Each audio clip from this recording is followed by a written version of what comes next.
لبيك إن الحمد والنعمة لك والملك لا شريك لك.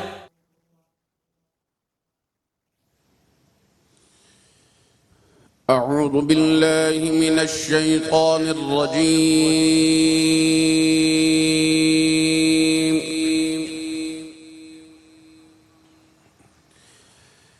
بسم الله الرحمن الرحيم.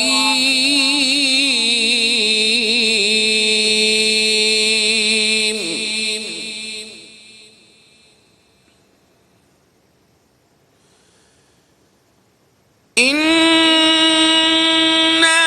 أول بيت وضع للناس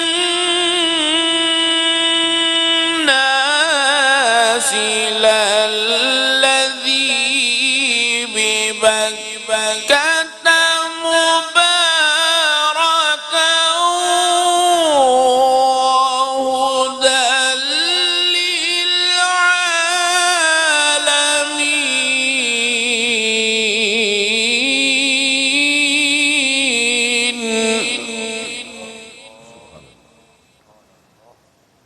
جميل. الله يفتح عليك. فيه آيات بينات مقام إبراهيم ومن دخله كان آمنا.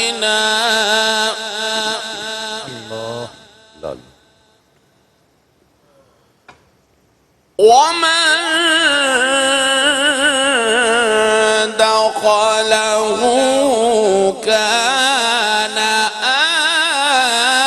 آمنا.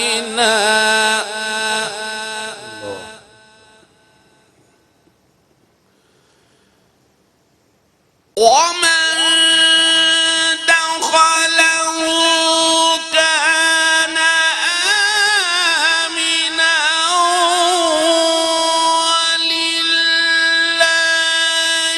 على الناس حج البيت من استطاع إليه سبيلا. الله أحسنت. ما شاء الله. ومن كفر فإن الله غني عن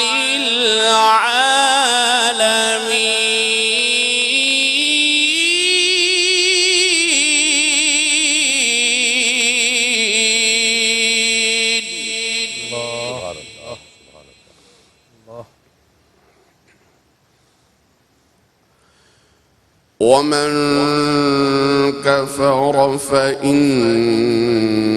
الله غني عن العالمين.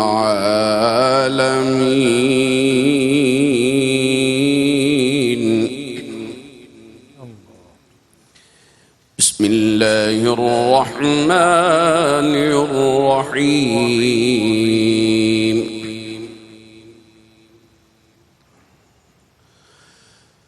وأذن في الناس بالحج يأتوك رجالا وعلى كل ضامر يأتين من كل فج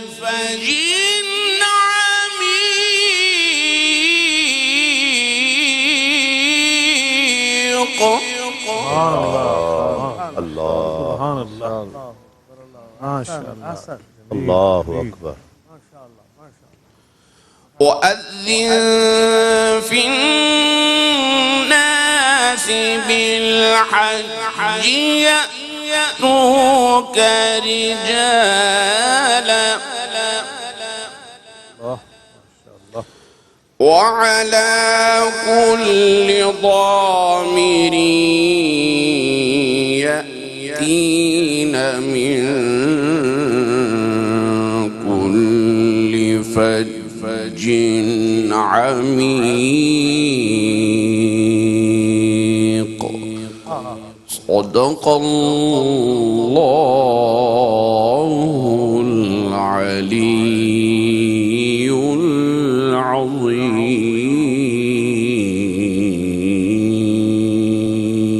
العظيم. سبحان اللہ سبحان اللہ ماشاء اللہ.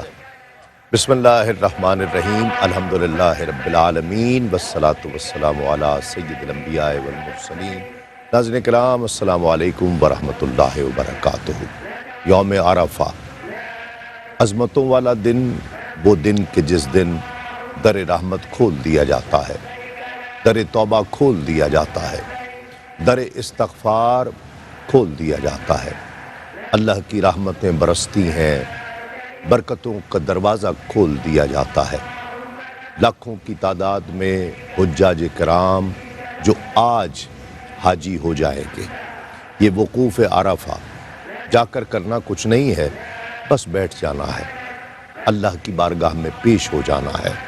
یہی حج ہے. اور اللہ رب العزت کی بارگاہ میں دعائیں کرنی ہیں، استغفار کرنی ہے، توبہ کرنی ہے. اور یہ مناظر جو آج ہماری اسکرین پر بھی نظر آئیں گے، پوری دنیا کے مسلمانوں کا مرکز نگاہ ہے. تمام حجاج کرام جتنے ہیں، جہاں جہاں سے آئے ہیں، کوئی گورا ہے، کوئی کالا ہے، کوئی مغرب سے آیا ہے، کوئی مشرق سے آیا ہے، وہ سب ایک ہی لباس، دو سفید چادریں اوڑھ کر عرفات کے میدان کی طرف رواں دواں ہیں. بہت سے لوگ پہنچ چکے ہیں. یہ وہ حجاج کرام ہیں کہ جنہوں نے رات منا میں گزاری ہے اور اب اس وقت عرفات کے میدان کی طرف رواں دواں ہیں. بہت سے لوگ پہنچ چکے ہیں. اسے عرفات کیوں کہا جاتا ہے؟ اس دن کی عظمتیں اس انداز سے کیوں ہیں؟ اس لیے کہ ماہ ذی الحج بالعموم حرمت والا مہینہ ہے، رحمت والا مہینہ ہے، برکت والا مہینہ ہے. پھر یہ جو عشر اول ہے، پہلے 10 ایام جن کے لیے قرآن مجید میں ذکر کیا گیا، یہ 10 راتیں بہت عظمتوں والی ہیں. اور ان میں بھی بالخصوص یوم عرفہ ہے، 9 ذی الحج، جسے بہت عظمتوں والا دن قرار دیا گیا ہے، بہت رحمتوں والا دن قرار دیا گیا ہے. جو لوگ وہاں پر موجود ہیں وہ تو رحمتوں اور برکتوں کے حصار میں ہیں، لیکن وہ لوگ جو دنیا کے کروڑوں اربوں مسلمان جو اس وقت ان حجاج کرام کو حسرت کی نگاہوں سے دیکھ رہے ہیں، رشک کی نگاہوں سے دیکھ رہے ہیں، انہیں کیا کیفیات اپنانی چاہیے، کیا اذکار کرنے چاہیے ہیں، کیا معلومات حاصل کرنی چاہیے ہیں، وہ اللہ کی بارگاہ میں کس طرح پیش ہو سکتے ہیں، وہ کس طرح اللہ رب العزت کی رحمتوں اور نعمتوں اور برکتوں کے حقدار ہو سکتے ہیں. آج انشاءاللہ اس موضوع پر گفتگو کی جائے گی. اور یہ پورا دن لاہور اور کراچی سے براہ راست ٹرانسمیشن یوم حج کے تعلق سے، یوم عرفہ کے تعلق سے انشاءاللہ پیش کی جاتی رہے گی. آغاز لاہور اسٹوڈیو سے ہم کر رہے ہیں اور ہمارے ساتھ موجود ہیں ممتاز علماء کرام، اسکالرز، مفتیان کرام، ثنا خانان رسول تشریف فرما ہیں. ہمارے ساتھ تشریف فرما ہے ممتاز عالم دین ہیں. آپ ہم سب ان کی گفتگو کو بہت پسند کرتے ہیں. قبلہ مفتی محمد طاہر تبسم صاحب، السلام علیکم. مفتی صاحب بہت شکریہ آپ کی آمد کا. ان کے ساتھ تشریف فرما ہیں. بہت ہی بہت شاندار تلاوت کا شرف حاصل کیا اور بر موقع آیات کا انتخاب کر کے قاری رفیق نقشبندی صاحب. السلام علیکم قاری صاحب، آپ کا بھی بہت شکریہ. اور ایک اور بہت مبارک شخصیت ہے، بہت شاندار گفتگو کرتے ہیں، حضرت قبلہ ڈاکٹر سید ضیاء اللہ شاہ صاحب بخاری. السلام علیکم شاہ جی، آپ کا بھی بہت شکریہ. اور بہت التجاؤں کے ساتھ، بہت تمناؤں کے ساتھ جس ثنا خاں کو آج ہم نے مدعو کیا ہے کہ جس سے ہمارے بھی سینے ٹھنڈے ہو جائیں، آپ کو بھی لطف کی وادیوں کی سیر کرائی جائے. وہ پاکستان کا بہت بڑا نام ہے اور پوری دنیا میں نعت سے محبت کرنے والے ان سے محبت کرتے ہیں. ہم سب ان سے بہت محبت کرتے ہیں. الحاج پروفیسر عبدالرؤف روفی صاحب، السلام علیکم. وعلیکم السلام. آپ کا بھی بہت شکریہ، رحمۃ اللہ وبرکاتہ. آپ کی ٹیم کا بہت شکریہ. میں چاہتا ہوں روفی صاحب آغاز ہی لبیک لبیک کی صداؤں سے کیفیات پیدا ہو جائے. بسم اللہ. لبیک اللہم لبیک لبیک لا شریک لک لبیک ان الحمد والنعمت لک والملک لا شریک لک لبیک اللہم لبیک لبیک لا شریک لک لبیک ان الحمد والنعمت لک والملک لا شریک لک. خدایا میں حاضر خدایا، خدایا میں حاضر خدایا، خدایا میں حاضر خدایا. تیرے ہی کرم سے تیرے در پہ آیا، خدایا میں حاضر خدایا، خدایا میں حاضر خدایا.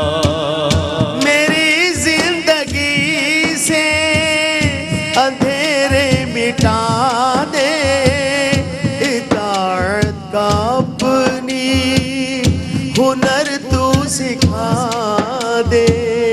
میری زندگی سے اندھیرے مٹا دے، اطاعت کا اپنی ہنر تو سکھا دے. مجھے بندگی کا سلیقہ نہ آیا، خدایا میں حاضر خدایا، خدایا میں حاضر خدایا. لبوں سے نکلتی ہوئی سب دعائیں سنو آنسوؤں کی سبھی التجائیں. لبوں سے نکلتی ہوئی سب دعائیں سنو آنسوؤں کی سبھی التجائیں. تیرا شکر مولا کہ تو نے بلایا، خدایا میں حاضر خدایا، خدایا میں حاضر خدایا. تیرے ہی کرم سے تیرے در پہ آیا، خدایا میں حاضر خدایا.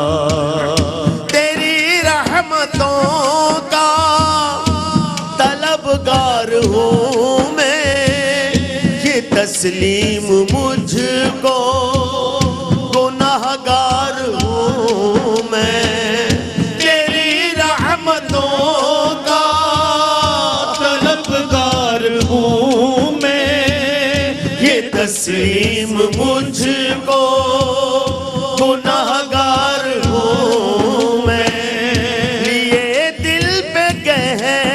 تیرا ندامت کا سایہ خدایا میں حاضر خدایا خدایا میں حاضر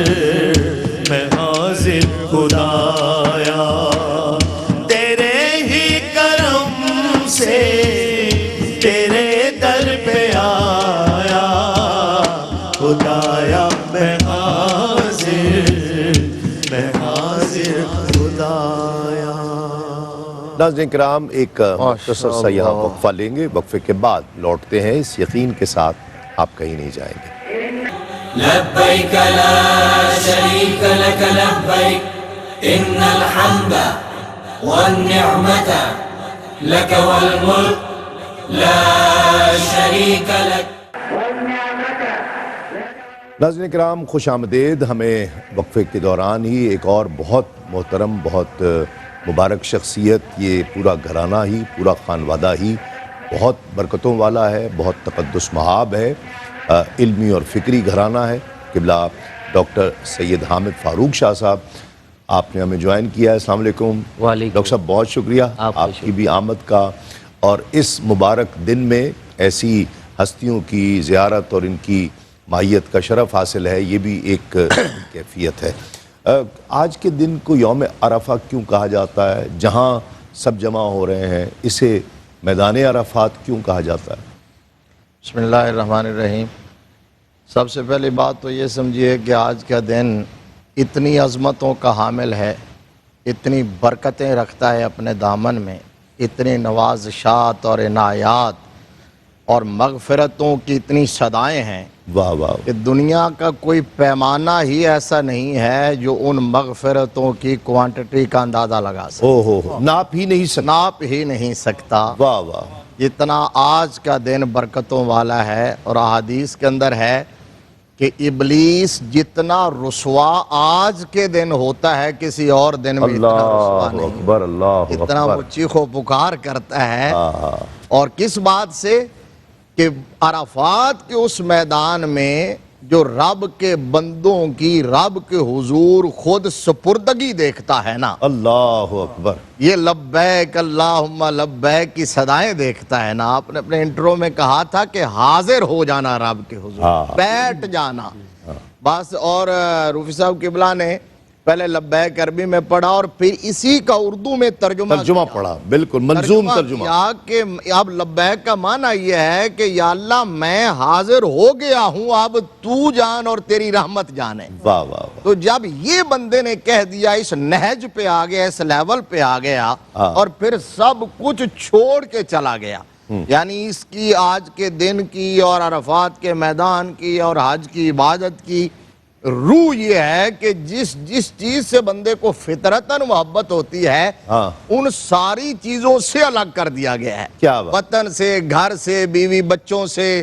اپنے کاروبار سے، ایون کے لباس جو ہے جو ہم بڑا پسند کرتے ہیں، جس کو قرآن نے زینت کہا، اس لباس کو بھی اتروا دیا گیا، اور وہ 2 سلی چادریں اس کو زیب تن کروا دی گئی ہیں جو سفر آخرت پہ جاتے ہوئے زیب تن کی جاتی ہیں۔ تو اب یہاں آ کر بندے نے چونکہ، اب آپ نے کہا کہ اس کو عرفہ کیوں کہتے ہیں؟ عرفات کیوں؟ چونکہ بندے نے اپنی بے مائگی، اپنی حیثیت اور اللہ کی عظمت اور اس کی ہیبت، اس کی قدرت کو پہچان لیا ہے، اس لیے اس کو عرفہ کہتے ہیں۔ اللہ، ایک وجہ یہ ہے کہ آج اسے پتا چل گیا کہ میں کچھ بھی نہیں ہوں، جو کچھ ہے وہی ہے۔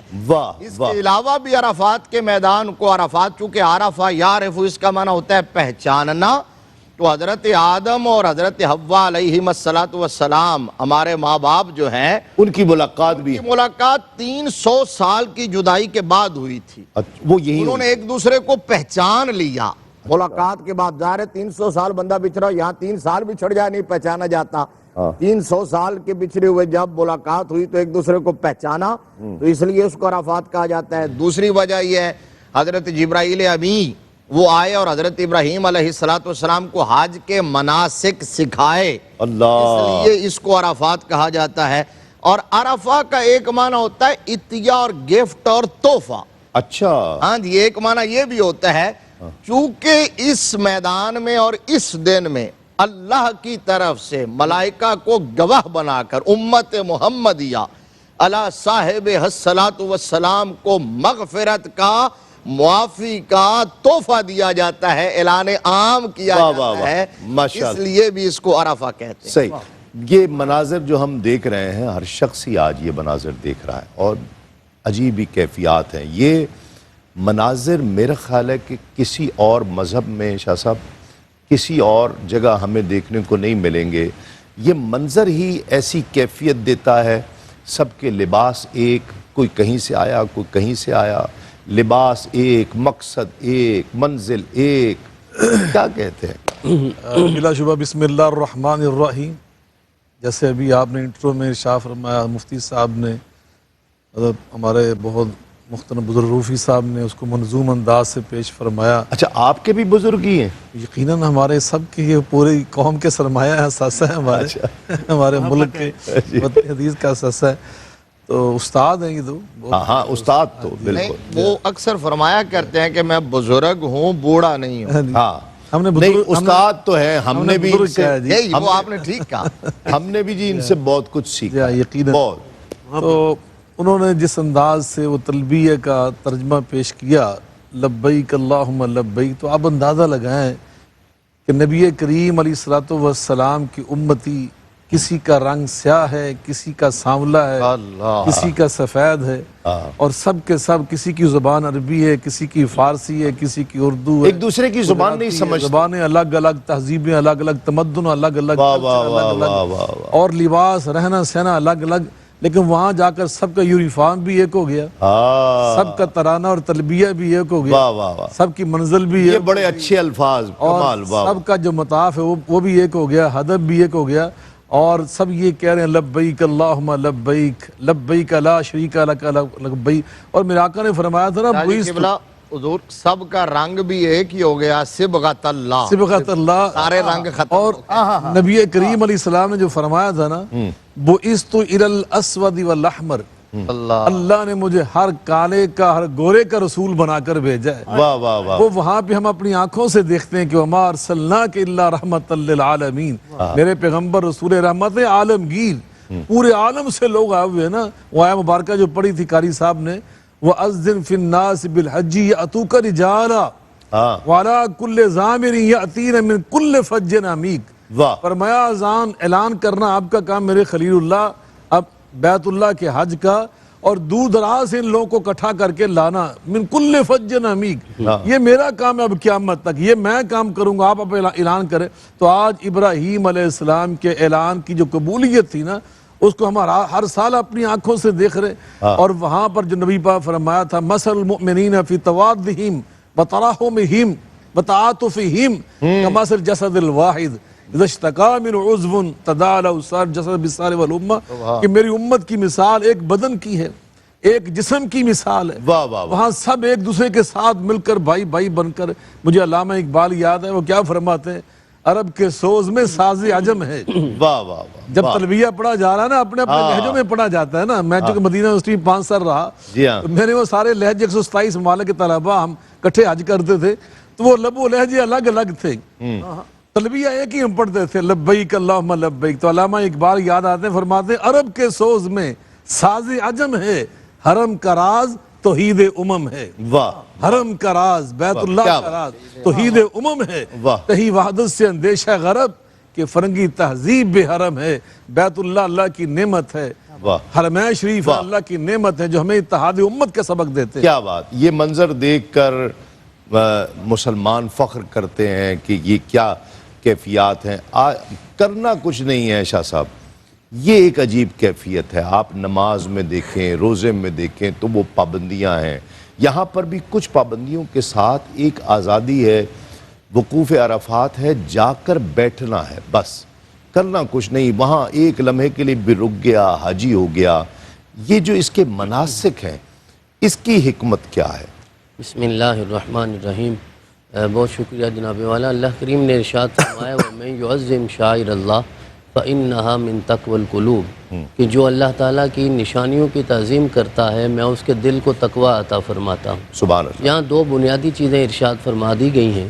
سب سے پہلے تو یہ ارشاد فرمایا کہ تعظیم جو ہے نا، اللہ رب العزت کا جو اپنا مقام ہے وہ علیحدہ ہے، لیکن جو ہمیں نظر آئے ہم تعظیم تو اس کی کریں گے۔ جی۔ تو اللہ کریم تو نظر نہیں آتے، انہیں تو دیکھا نہیں جا سکتا، وہ تو تعظیم سے بالا تر ہستی ہیں، تو جو شاعر اللہ ہیں ان کی تعظیم کرنی ہے۔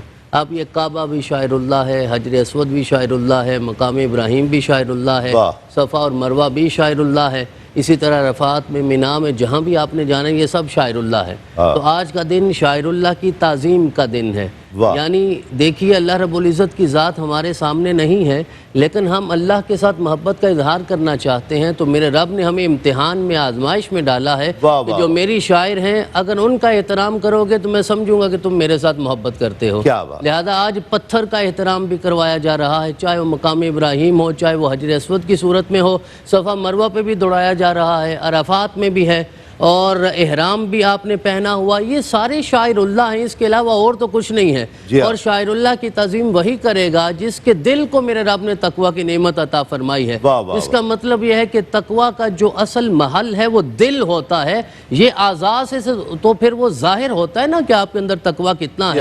اب ظاہری طور پہ کوئی متقی بننے کی کوشش کرے یا اپنے آپ کو متقی اور مزکی ظاہر کرے، وہ اللہ ہی بہتر جانتا ہے کیفیت کیا ہے۔ تو جتنی تعظیم آپ کے دل میں ہوگی شاعر اللہ کی، اتنا ہی سمجھیے کہ اللہ رب العزت نے آپ کو اپنا قرب بھی عطا فرمایا ہے، اپنی محبت بھی عطا فرمائی ہے، اور دل کو تقوی بھی عطا فرمایا۔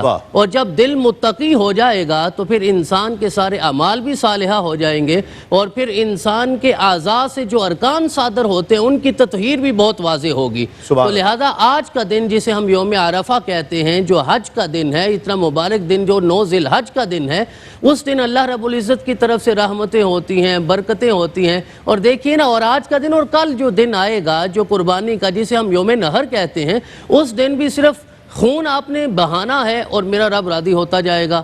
یعنی اس دن بھی کوئی اور عبادت میرے رب کی طرف سے مطلوب نہیں ہے، بلکہ حدیث مبارکہ کے الفاظ یہ ہیں کہ آج کے دن سب سے زیادہ خون بہایا جانا میرے رب کو پسند ہے۔ یعنی ہر موقع کے کچھ مطالبات ہیں، کچھ تقاضے ہیں، کچھ طلب جازم ہے، آپ نے اس کے مطابق عمل کرنا ہے تو میرا رب راضی ہو جائے گا۔ تو اگر پتھر شاعر اللہ ہے، میں آخری یہ جملہ عرض کرنا چاہتا ہوں، جس پتھر پہ جناب ابراہیم کھڑے ہوئے وہ پتھر شاعر اللہ ہے، تو پھر جناب ابراہیم کا اپنا مقام کیا ہے، ان کی شان کیا ہے، ان کو میرے رب نے کیا مراتب عطا فرمائے ہیں۔ تو اگر جناب ابراہیم شاعر اللہ ہیں تو پھر جناب محمد الرسول اللہ کی ذات کیا ہے، آپ کا مقام کیا، تو ہمیں وہاں تک پہنچنا ہے۔ صرف یہ نہیں کہ حضرت حاجرہ جہاں دوڑی وہاں دوڑنے سے مسئلہ ختم ہو جائے گا، یہ ابتدا ہے، یہ انتہائی عشق نہیں ہے۔ یہاں سے سفر شروع ہوتا ہے اور پہنچنا مدینہ پاک میں اس پتھر تک ہے جہاں محمد الرسول اللہ صلی اللہ علیہ وسلم کے قدم لگے۔ کیا کہنے قبلہ کلام شامل کر لیں۔ صلی اللہ علیہ وآلہ وسلم کی نسبت سے مفتی صاحب پیار کرتے ہیں، شاہ صاحب پیار کرتے ہیں، میں ان کا تھینک یو کہتا ہوں۔ سوائے عمر کے ہر لحاظ سے یہ مجھ سے بڑے ہیں، واہ واہ واہ، ہر لحاظ سے بڑے، واہ واہ واہ، صاحب علم لوگ ہیں۔ آپ کے قریب بیٹھنا، ان کے قریب بیٹھنا ہمارے لیے سعادت کی بات، بڑی محبت، بڑی نوازش۔ بسم اللہ۔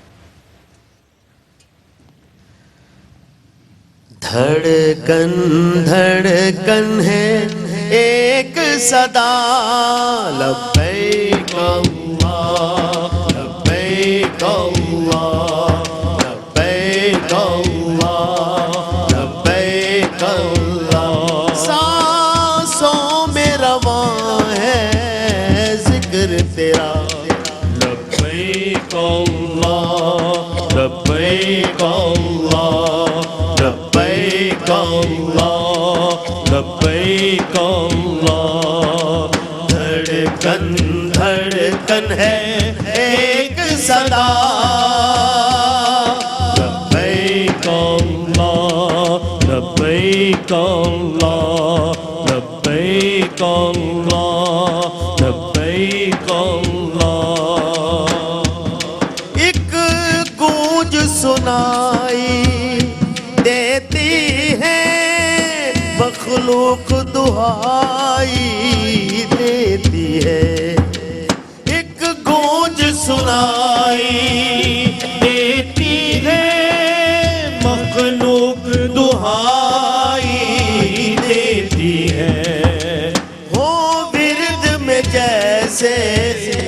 ارض و سما لبیک اللہ لبیک اللہ لبیک اللہ لبیک اللہ دھڑکن دھڑکن ہے ایک صدا